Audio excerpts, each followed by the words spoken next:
नमस्कार साथियों, एक बार फिर से स्वागत है आपका अपने यूट्यूब चैनल आकांक्षा डिजायर में। जैसा है आपको पता है, इस बेहद ही खास चीज़ में बात करते हैं करंट अफेयर्स की, साथ ही साथ करते हैं उनका एनालिसिस। तो आज के करंट अफेयर शुरू करने से पहले शायद आपको ब्लड दिख रहा हो, फिर भी आप सुन लीजिएगा। कुछ महत्वपूर्ण अंतर्राष्ट्रीय संगठन हैं और उनके मुख्यालय कहाँ पे हैं, इनको आपको बताने की कोशिश की जाएगी। ये अक्सर पूछा जाता है। तो न्यूयॉर्क जीतने वाले हैं, ये कहाँ पे है? ये यूएसए के अंदर है न्यूयॉर्क। जेनेवा के अंदर चले जाएँगे तो ये स्विट्ज़रलैंड में। यूरोप के अंदर कहाँ है? स्विट्ज़रलैंड में। और पेरिस कहाँ पे? फ्रांस के अंदर है, ठीक है? तो आप ध्यान रखिएगा। संयुक्त राष्ट्र संघ, यूनिसेफ, संयुक्त राष्ट्र जनसंख्या कोष, अंकटाड, ठीक है? इसमें अगर 3 देखें, संयुक्त राष्ट्र संघ, संयुक्त राष्ट्र बाल विकास निधि और संयुक्त राष्ट्र जनसंख्या कोष, ये कहाँ पे है? न्यूयॉर्क के अंदर स्थित है। वहीं पर अंकटाड, विश्व स्वास्थ्य संगठन, अंतर्राष्ट्रीय श्रम संगठन, ये इंपॉर्टेंट है। अंतर्राष्ट्रीय रेड क्रॉस समिति, विश्व व्यापार संगठन, विश्व मौसम विज्ञान संगठन, विश्व बौद्धिक संपदा संगठन और अंतर्राष्ट्रीय मानक संगठन, ये कहाँ पे है? स्विट्जरलैंड की राजधानी जेनेवा के अंदर है। वहीं पर यूनेस्को और आर्थिक सहयोग और विकास संगठन कहाँ पे है? पेरिस के अंदर, फ्रांस की राजधानी के अंदर, ठीक है? तो हमको रिवाइज कर लीजिएगा, ये इंपॉर्टेंट है, कभी-कभी पूछे जाते हैं। देखते हैं आज के प्रमुख करंट अफेयर क्या है। तो आज के प्रमुख करंट अफेयर में सबसे पहले जो समाचार बना है सुर्खियों में, वो ये है कि टोंगा के दक्षिणी प्रशांत द्वीप में एक ज्वालामुखी फट गया है, जिसमें प्रशांत के चारों ओर सुनामी लहरें उठी हैं। ये एक अंडर सी ज्वालामुखी विस्फोट है, जिसमें 2 छोटे निर्जन द्वीपी जो द्वीपपुंज हैं हुंगा और हपाई और हुंगा टोंगा शामिल है। टोंगा द्वीप समूह रिंग ऑफ फायर के साथ-साथ यहाँ पे घिरा हुआ है, जो प्रशांत महासागर के बेसिन को घेरने वाली उच्च ज्वालामुखी और भूकंपीय जो गतिविधियाँ होती हैं, उनकी परिधि है, और इसके बारे में जानेंगे। रिंग ऑफ फायर क्या है और टोंगा की स्थिति क्या है? कर्नाटक के मुख्यमंत्री ने हाल ही में ये देखा है कि अंतर्राज्यीय नदी जल विवाद अधिनियम पर फिर से विचार करने का समय आ गया है, क्योंकि उनका ये मानना है कि हल करने की तुलना में अधिक विवाद पैदा कर रहा है। तो बात करेंगे अंतर्राज्यीय नदी जल विवाद के बारे में। विश्व आर्थिक मंच, जिसकी वार्षिक मीटिंग दावोस के अंदर होती है, स्विट्जरलैंड के अंदर, वहाँ उसका आयोजन किया जा रहा है। बरसों बाद ईरान के राजनीतिक इस्लामिक मंच पर पद संभालने के लिए सऊदी अरब लोग वहाँ पे पहुँच गए हैं, ईरान के लोग। इस्लामिक सहयोग संगठन में ईरानी प्रतिनिधिमंडल का आगमन 2016 में संबंधों में कटौती के बाद से ईरान की राजधानी तेहरान, रियाद के बीच पहला एक राजनयिक कदम है। बायोकेमिस्ट और केमिकल बायोलॉजिस्ट जो है हरगोविंद खुराना, उनकी 100वीं जयंती मनाई जा रही है, तो उनके बारे में जानेंगे। ये सारे आज के करंट अफेयर, उनका करते हैं एनालिसिस। एनालिसिस करने से पहले यदि आप चैनल पे नए हैं तो इसको क्या करिएगा, सब्सक्राइब कर लीजिएगा। पुराने हैं तो इसको लाइक करिए, शेयर करिए अपने दोस्तों के साथ, कमेंट करिए सेशन को।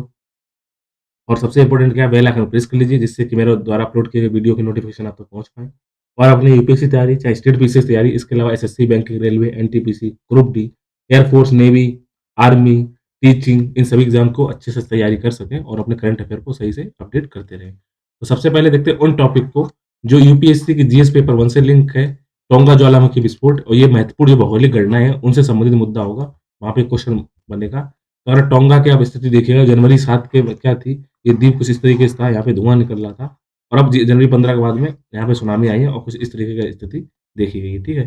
अगर आप टोंगा की लोकेशन देखते हैं तो ऑस्ट्रेलिया के जब आप पूरब में जाएंगे तो वहाँ पर आपको ये टोंगा मिलेगा। होंगा टोंगा और होंगा हैपाई, ये इंटरप्रेटेड है। ये रही ऑस्ट्रेलिया आपकी, ये है उत्तरी अमेरिका, ये दक्षिणी अमेरिका, इसके बीच में ये है आपका टोंगा, ठीक है। तो क्योंकि आपने ये पढ़ा है कि टोंगा जो वहाँ पे जो आया है, ये बेसिकली क्या है, रिंग ऑफ फायर पे ये वहाँ पे चीज़ें होती हैं। तो देखते हैं रिंग ऑफ फायर क्या है। रिंग ऑफ फायर क्या है?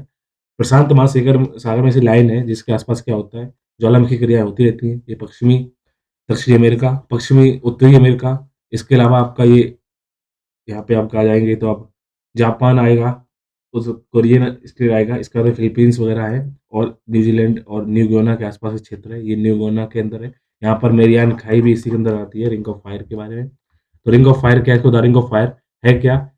फायर मतलब आग लगा हुआ ये रिंग क्या है? ये 450 से अधिक यहाँ पे ज्वालामुखियों का घर है, जिसने दुनिया के 4 सबसे सक्रिय जो ज्वालामुखी अभी तक के हैं, वो कौन-कौन से हैं?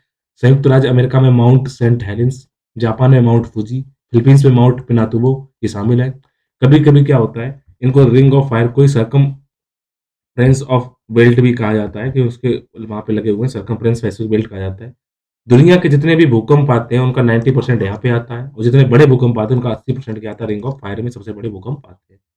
ये स्थान प्रशांत महासागर की तट रेखाओं पे फैला हुआ है, मैंने जैसा बताया है। ये प्रशांत प्लेट, अन्य छोटी टेक्टोनिक प्लेट हैं, उनको आपस में जो टकराती हैं, जिनको टक्कर होती है, आपस में दूसरे रगड़ करती हैं, पिसती हैं, तो पृथ्वी क्या है, वहाँ पर क्रस्ट का निर्माण होता है। जैसे फिलीपींस प्लेट और कोकस नजका प्लेट ने प्रशांत महासागर के किनारे में क्या करती हैं, तो रेखाबद्ध करती हैं। और यहाँ पे 40,000 किलोमीटर घोड़े की नाल के आकार की जो अंगूठी से बन जाती है, जो रिंग बन जाती है, न्यूजीलैंड से चिली तक ये घूमती रहती है, और इससे होकर क्या होता है, चीज़ आती है, ये देखिएगा। ये इस टाइप का जो इलाका है, इसको रिंग ऑफ फायर कहा गया है, ठीक है? यहाँ पर जोखिम क्यों होते हैं मैंने आपको बता दिया, वहाँ पे क्या है, प्लेटें आपस में टेक्टोनिक गति के कारण टकराती हैं और टकराने से क्या होता है, टकराएँगे या दूर-दूर जाएँगे, जिससे होता क्या है, नीचे का ज्वालामुखी मैग्मा ऊपर आ जाता है, उससे क्या होता है, कहीं ज्वालामुखी क्रियाएँ होती हैं। रिंग ऑफ फायर जो लाइटर महाद्वीपीय प्लेटों के नीचे समुद्री टेक्टोनिक प्लेटों के सबडक्शन का परिणाम है। प्लेटें नीचे जाती हैं, उनमें तोड़-फूट होती है और टूटा-फूटा मलबा जब बाहर आता है, तो उसको क्या बोला जाता है, वहाँ पर ये ज्वालामुखी उत्पन्न होते हैं। जिस क्षेत्र में टेक्टोनिक प्लेट मिलती हैं, उसको सबडक्शन ज़ोन भी कहा जाता है। इसे ध्यान रखिए, सबडक्शन ज़ोन जहाँ पर 2 प्लेटें आपस में मिलती हैं, उनको सबडक्शन ज़ोन कहा जाता है। अब देखेंगे जीएस पेपर 2 से लिंक टॉपिक के बारे में और बात करेंगे अंतर्राज्यीय नदी जल विवाद अधिनियम 1956 के बारे में। ये टॉपिक विभिन्न अंगों के बीच जो शक्तियों का पृथक्करण है और विवाद निवारण तंत्र है, उनसे लिंक मुद्दा है। कर्नाटक के मुख्यमंत्री का ये कहना है, जब क उनका ऐसा बयान इस टाइम पे आया है, जब कावेरी, महानदी, कृष्णा नदियाँ आपस में क्या है, अंतर्राज्यीय जल विवाद को लेकर जो पड़ोसी राज्य है, कर्नाटक के तमिलनाडु, महाराष्ट्र, गोवा और आंध्र प्रदेश के साथ लगातार लड़ाइयों में शामिल होता रहा है। तो अब टाइम आ गया है कि अंतर्राज्यीय जल विवादों को संबोधित करने के कोई कई स्तरों को एक ही चरण में हटा दिया जाना चाहिए और समाधान के लिए नदी बेसिन क्षमता की अधिकतम उपयोगिता, साथ ही साथ टेक्नोलॉजी का उपयोग करने और सभी राजनीतिक विचारों को दूर करने का बेस बनाना चाहिए। अगर हम अंतर्राज्यीय जल विवाद की बात करें, ध्यान रखिएगा, inter state water dispute article 262 का हिस्सा है, तो ध्यान रखिएगा, ये इंपॉर्टेंट है। इसके न्याय निर्णय का प्रावधान करता है, जिसके अंतर्गत संसद कानून द्वारा, ध्यान रखिए कौन बनाएगा? संसद बनाएगा, ठीक है? कोई राज्य नहीं, संसद कानून द्वारा किसी भी अंतर्राज्यीय नदी, ऐसी नदी जो 2 राज्यों या 2 से अधिक राज्यों के बीच में बहती है या नदी घाटी के पानी के उनका उपयोग कैसे होगा, उनका डिस्ट्रीब्यूशन कैसा होगा, उन पे कंट्रोल कैसा होगा, इस टाइम अगर कोई इस टॉपिक कोई विवाद होता है, उसके न्याय निर्णय के लिए क्या करता है, इनका निर्माण करता है। संसद ये भी प्रावधान करता है, किसी भी विवाद या शिकायत के संबंध में ना तो सर्वोच्च न्यायालय, ना ही कोई अन्य अदालत क्या करेगी, अपना क्षेत्राधिकार का उपयोग करेगी, वही ट्रिब्यूनल बनेगी, वही मालिक क्या देगी, इसमें डिसीजन देगी, ठीक है? इसको अंतर्राष्ट्रीय नदी जल विवाद अधिनियम 1956 के अंतर्गत बनाया गया था, ये ध्यान रखिएगा।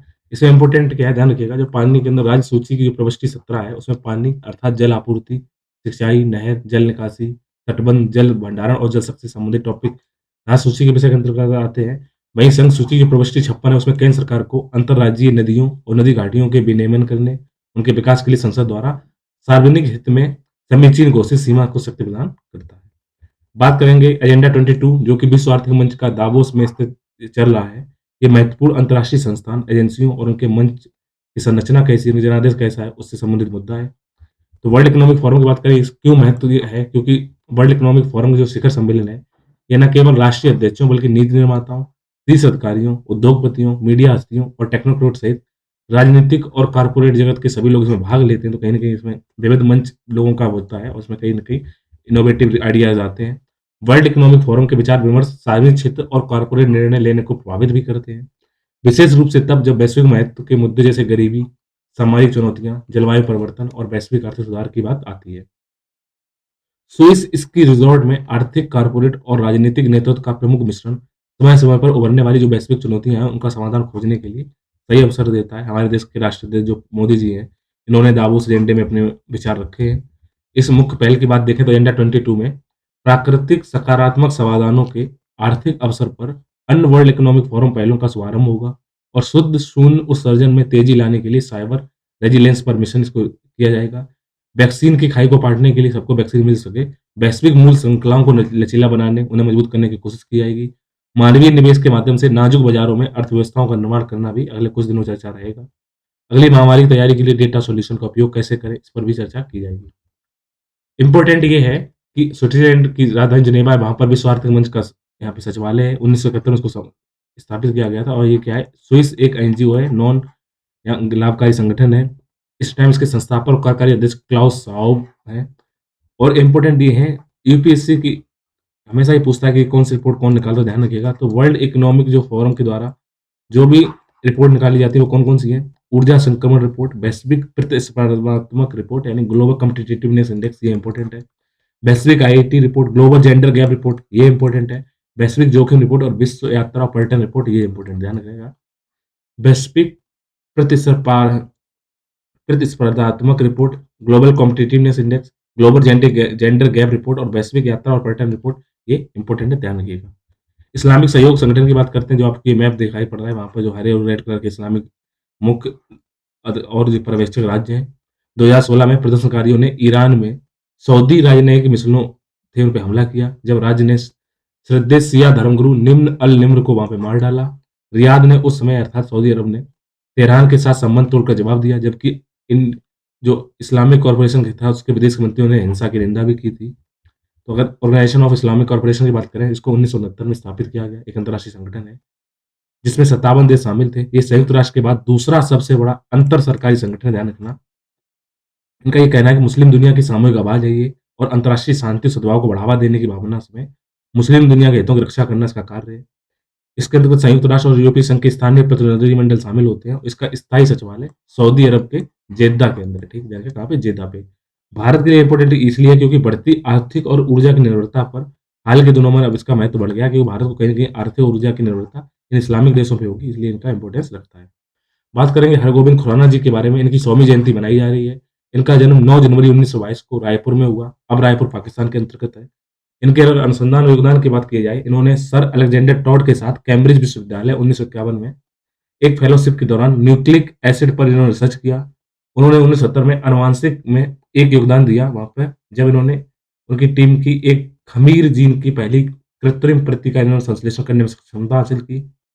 बाद में इन्होंने शोध के लिए कशेरुकी की दृष्टि से सेल सिग्नलिंग मार्ग के अंतर्निहित आणविक तंत्र की खोज की। इनके अध्ययन के मुख्य रूप में रेडोप्सिन की संरचना, उसके कार्य से संबंधित इनका अध्ययन प्रमुख रहा है।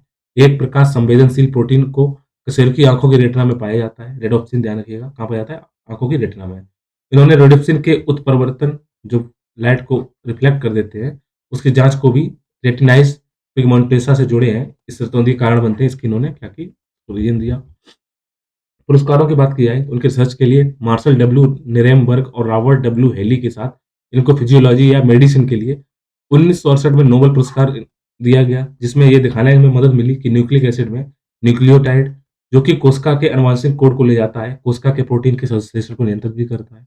नोबेल पुरस्कार के अलावा खुराना को Albert Lasker basic medical research award 1968 और नेशनल मेडल ऑफ साइंस 1987 मिला है। भारत सरकार ने 1969 में खुराना को पद्म विभूषण से भी क्या किया है, सम्मानित किया है। ये है खुराना जी, इनको ये सारे अवार्ड मिले हैं। इसी तरह आज के प्रमुख करंट अफेयर उनका एनालिसिस कंप्लीट होता है। उम्मीद है आपको सेशन समझ में आया होगा। मिलेंगे नए टॉपिक में, नए सेशन के साथ। तब तक आप जुड़े रहिए मेरे यूट्यूब चैनल आपका चरियार के साथ। अपना ख्याल रखिए, अपनी पढ़ाई को करते रहिए। Thank you.